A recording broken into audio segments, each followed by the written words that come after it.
முயற்சி KK YouTube நேயர்களுக்கு வணக்கம். நான் உங்க மத போதகர் கேகே பால். இன்னைக்கு நம்ம பார்க்க போற வீடியோ சிலுவை பாதையை பத்தி தான்.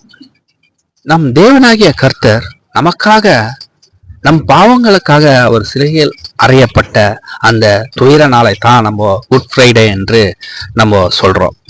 அவரு கடைசியா பேசின 7 வார்த்தைகளை பத்தி தான் உங்களுக்கு நான் சொல்ல போறேன். பைபிள்ல இருந்து தான், நானும் கற்பனை பண்ணி ஏதோ சொல்லல.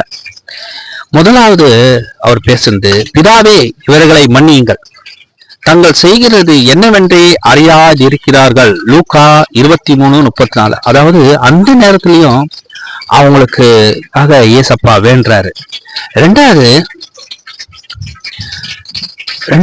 இன்னைக்கு நீ என்னுடைய வருஷத்தில் என்று மெய்யாகவே உனக்கு சொல்கிறேன், அதாவது என் பக்கத்தில் இருப்பேன்னு மெய்யாகவே சொல்கிறேன். லூக்கா 23:43. மூணாவது அவர் சொல்றாரு, ஸ்ரீயே அதோ உன் மகன் என்றார். பின்பு அந்த சீசரை நோக்கி இதோ உன் தாய் என்றார். யோவான் 19:26-27.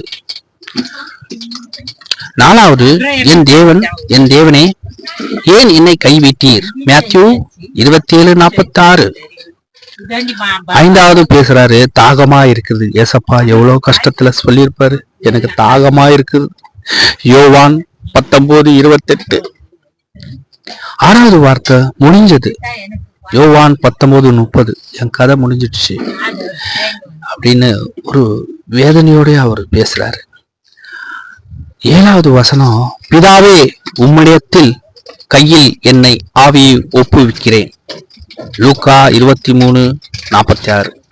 ஏசப்பா கடைசியா சொன்ன வார்த்தை உங்ககிட்ட ஒப்படை.